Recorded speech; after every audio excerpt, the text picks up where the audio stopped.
하나님의 말씀은 고린도전서 15장입니다. 고린도전서 15장 1절부터 8절까지 한 목소리로 읽겠습니다. 형제들아, 내가 너희에게 전한 복음을 너희에게 알게 하노니 이는 너희가 받은 것이요 또 그 가운데 선 것이라. 너희가 만일 내가 전한 그 말을 굳게 지키고 헛되이 믿지 아니하였으면 그로 말미암아 구원을 받으리라.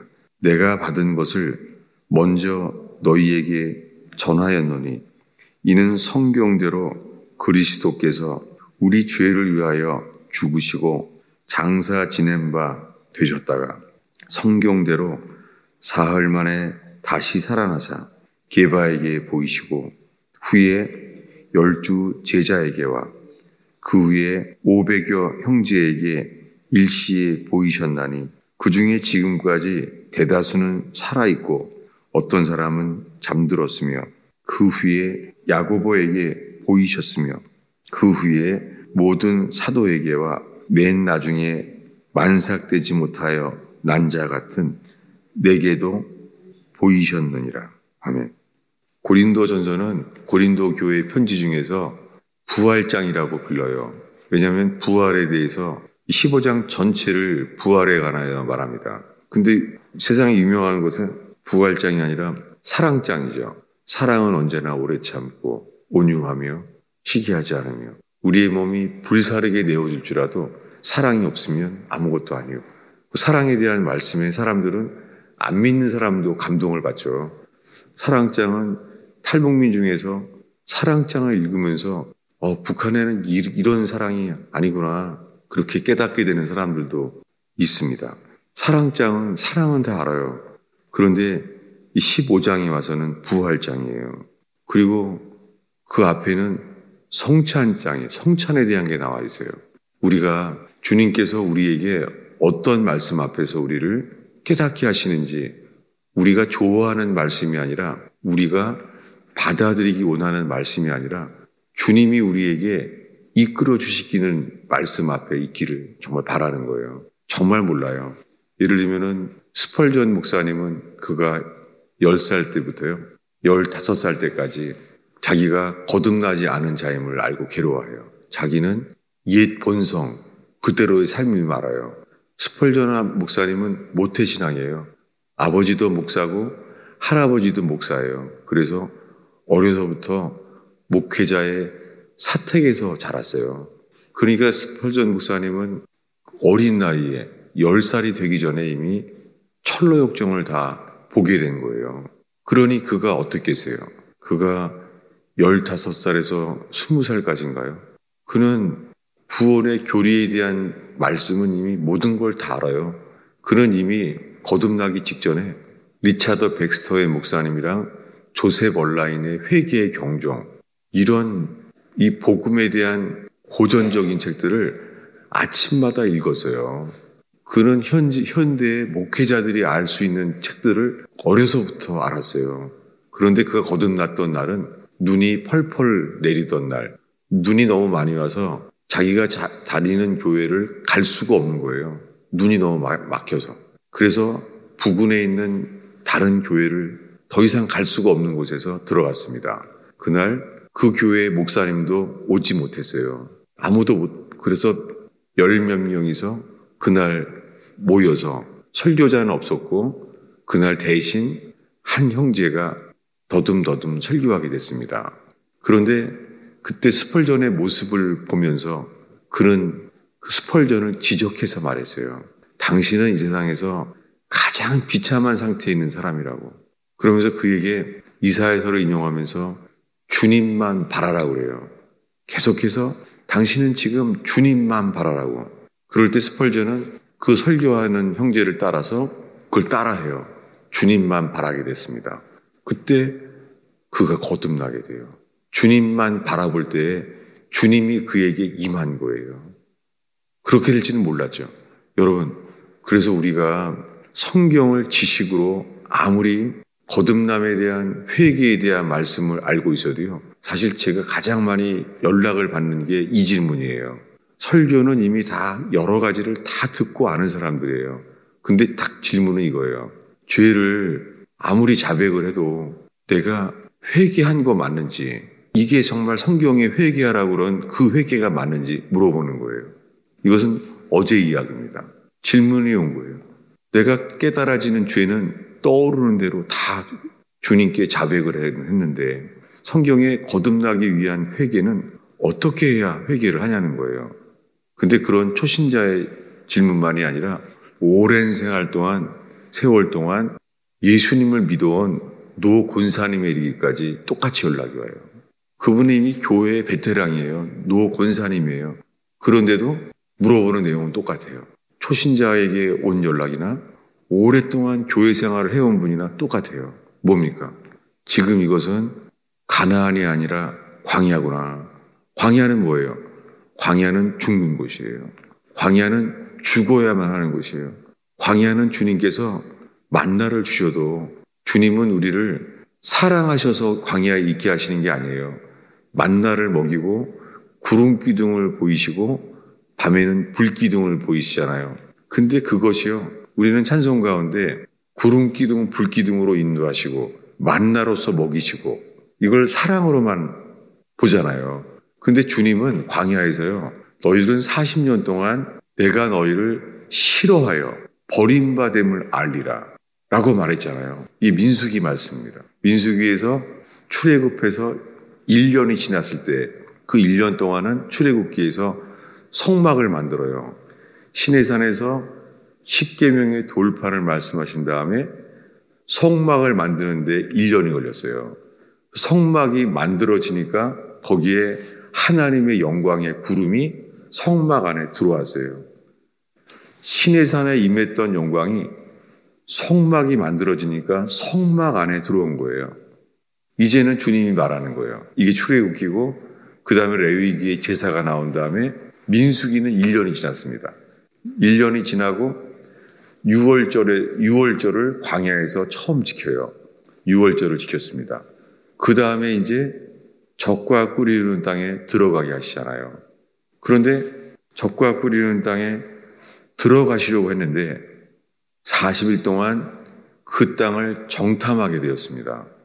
근데 이스라엘의 12지파의 대표 중에서 여호수아 갈렙 외에 10사람은 들어가면 죽는다는 거잖아요. 주님은 1년 동안 말했어요. 주님의 구름과 영광 가운데 젖과 꿀이 흐르는 땅이 있다. 들어가면 산다는 거예요. 이 광야가 아니라 내가 약속한 땅, 거기에 들어가야 산다라고 말했잖아요.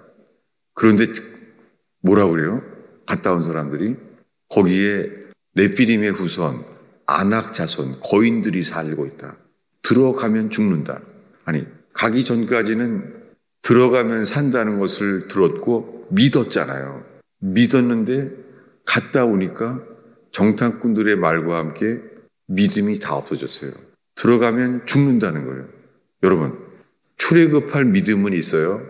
홍해 바다가 갈라질 때 믿음으로 홍해를 건너가는 믿음은 있었어요. 출애굽하는 순간부터 어린 양의 피를 칠했을 때도 믿음이 있었어요. 근데 어린 양의 피를 칠하는 믿음은 있었지만 가나안에 들어갈 믿음은 없었잖아요. 성경에 구원받는 믿음의 기준은 이거예요.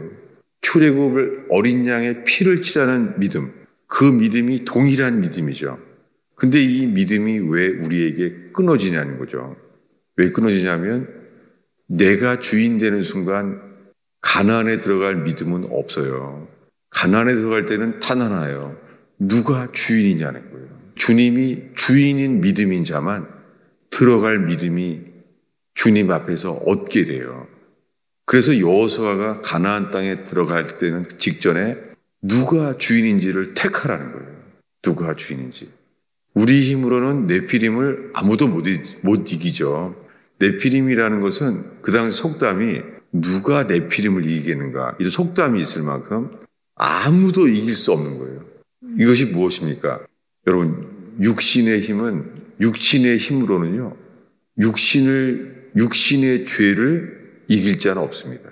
어느 누구도 육신의 죄를 이길 수는 없어요. 그래서 로마서에서도 8장에 넘어가면서 육신을 따라 사는 자는 할 수가 없다는 거예요. 육신의 생각은 주님을 굴복할래도 할 수가 없고 원수가 되기 때문에 불가능하다는 거예요. 여러분, 오늘날 평생 이렇게 교회를 다녀도요, 이 상태로 광야에서 죽는다면 생각만 해도 끔찍한 거죠. 이것을 깨닫게 된 게 민수기예요. 민수기에 주님이 맹세해요. 40일이 너희가 정탐꾼으로 갔다 온 40일이 40년이 되어서 치러 버린 바가 되리라. 이 얘기를 왜 고린도서에서요 지금 읽었냐면은 지금까지 우리가 보았던 구약의 말씀을 기억하면서 사도 바울이 전한 복음이 이렇게 말해요. 2절에 너희가 만일 내가 전한 그 말을 굳게 지키고 헛되이 믿지 아니하였으면 그로 말미암아 구원을 받으리라. 왜 헛되이 믿지 아니하였으면 그로 말미암아 구원을 받으리라. 이렇게 말했겠어요. 그리고 바울은 말합니다. 내가 받은 것은 먼저 너희에게 전하였노니. 사도 바울이 받은 게 무엇입니까? 그것은 성경대로, 구약 성경에 기록한 대로 그리스도께서 우리 죄를 위하여 죽으시고 장사 지낸 바 되셨다가 3일 동안 장사되었는데 썩지 않았다고 성경은 말합니다. 그것 자체도 기적이에요. 이스라엘은 거의 중동 지방이잖아요. 금방 썩어요. 거기 짐승들이 차에 많이 죽어요. 차에 부딪혀서. 그러면은 금세 썩어요. 근데 예수님은 3일 동안 썩음을 당하지 않았다고 성경에 예언되어 있죠. 시편에.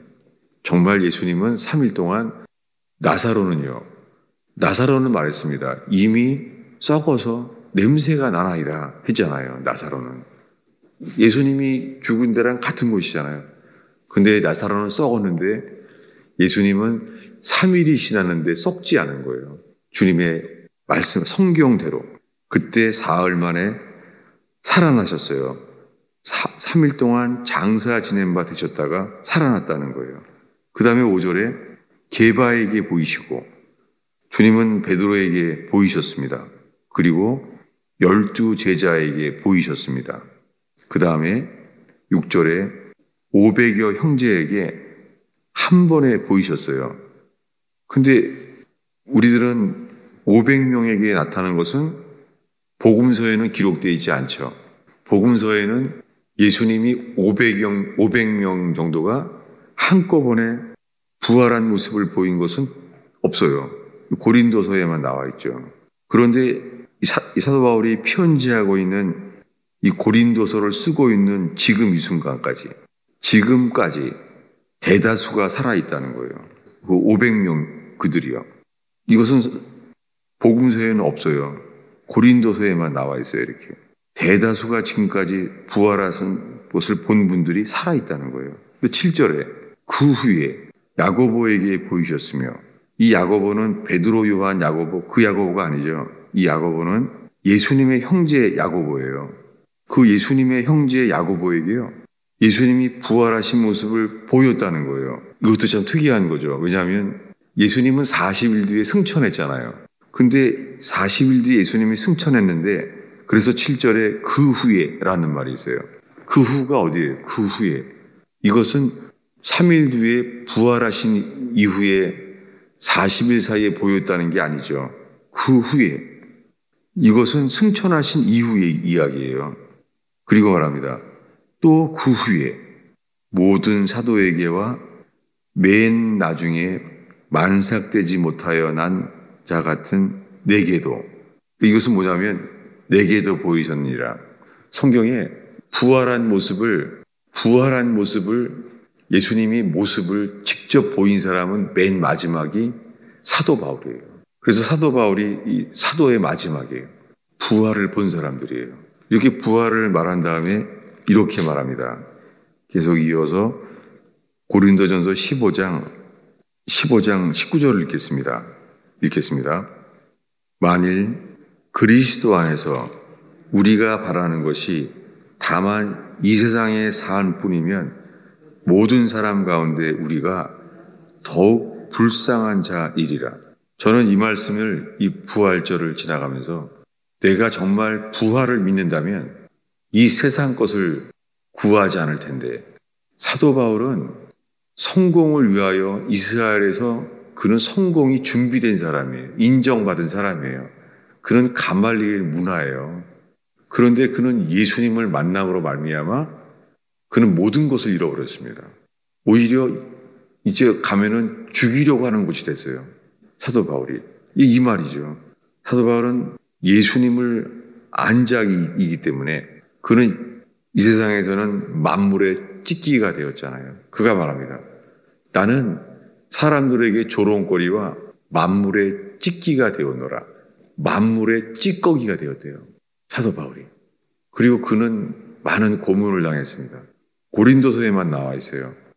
그는 40번 맞는 태장을 40번 맞는 건 거의 죽게 되는 거죠. 주님이 그런 매 맞는 것을 3번이나 살려주시고 하나입니다. 그는 이 땅에서의 삶을 구한 것이 아니라 하늘에서의 삶을 구했기 때문에 만약에 하늘에서의 삶이 없다면 그는 세상에서 가장 불쌍한 자라고 말합니다. 저는 이번에 부활절을 지나가면서요, 우리가 이끌림 받고 있는 이 한국 교회의 목회자들이, 저 자신도요, 우리가 이 땅을 구하는 것인지 이 땅에서의 안정과 이 땅에서의 누림을 구하는 게 아닌지 너무너무 두려운 거죠. 사도 바울은 이 땅에서의 누림이 아니라 만물의 찌꺼기가 되어노라. 만물의 사람들과 천사들의 조롱거리가 되어노라. 복음 때문에 정말 두렵습니다. 내가 부활을 정말 믿는 사람 맞는가? 저 자신을 살펴보는 이 부활절이 됐어요. 그래서 바울이 이렇게 말하는 거죠. 우리 15장 2절을 다시 읽겠습니다. 너희가 만일 내가 전한 그 말을 굳게 지키고 헛되이 믿지 아니하였으면 그로 말미암아 구원을 받으리라. 저와 한국 교회의 목회자들이 헛되이 믿는 게 아닌가. 정말 두려운 거 있죠. 입으로 믿는다고 하는데 헛되이 믿는 거예요. 이 믿음은 헛된 믿음이에요. 가나안에 들어갈 믿음이 아닌 거예요. 저는 지금 그 앞에 있습니다. 그러면서 목회자로서 이 땅에서의 삶이 아니라 이 땅에서는 사람들 보기에 불쌍한 사람으로 보여도 이 땅에 재물을 의지하면 안 되겠구나. 그런 마음에 있어요. 근데요, 오늘의 마지막 구절은 이거예요. 20절입니다. 우리 고린도전서 15장 20절을 읽습니다. 그러나 이제 그리스도께서 죽은 자 가운데서 다시 살아나사 잠자는 자의 첫 열매가 되셨도다. 잠자는 자의 첫 열매가 예수님이잖아요. 예수님은 잠자는 자의 유일한 열매가 아니에요. 첫 열매일 뿐이에요. 왜 그렇습니까? 예수님이 십자가에 죽었다가 다시 산 이유는 우리를 첫 열매가 되게 하시기 위해서. 뭐예요? 그래서 이때부터 성경에 사도 베드로가 거듭난 자에 대해서 첫 열매라고 말해요. 여러분, 첫 열매는 주님은 십자가에 죽었다가 다시 살 때에 그 겪으신 모든 것이요, 3일 동안 지옥에 다녀왔다가 3일 만에 부활하셨던 이유는요, 우리를 거듭나게 하시기 위함이에요. 한 절을 더 보겠습니다. 야고보서 1장입니다. 야고보서 1장 18절입니다. 이 첫 열매에 대해서 말하려는 거예요. 읽겠습니다. 그가 그 피조물 중에 우리로 한 첫 열매가 되게 하시려고 자기의 뜻을 따라 진리의 말씀으로 우리를 낳으셨느니라. 여러분, 이 세상에서 어떤 일을 당해도 이 부활의 첫 열매가 되는 소망이 되는 저와 여러분 되기를 축원합니다. 기도하겠습니다. 예수님, 제가 쌓아놓은 모든 것이 썩을 수밖에 없는 삶인 것을 고백합니다. 사람들에게는 인정을 받을 수 있는 것이 주님 보시기에는 썩어질 것밖에 없는 것을 보나이다. 주님, 사람들에게는 이 땅에서 누릴 수 있는 것이지만 하늘에는 통과할 수 없는 것들, 불탈 것밖에 없나이다. 주님, 거듭난 것이 불타지 않는 삶, 썩지 않는 삶만이 영원하신 기업, 오 주님 그리스도 예수 안에서의 삶이 일어나야 됨을 고백하나이다. 주님, 이 새벽에 진리의 말씀으로 깨어나게 하시고 진리의 말씀으로 새롭게 태어나게 하시사, 오 주님, 잠자는 자의 첫 열매, 거듭난 자의 첫 열매가 일어나는 제단 되게 하옵소서. 오늘 기도를 인도하여 주시고 진리로 깨어나게 해주세요. 예수님의 이름으로 기도하였습니다.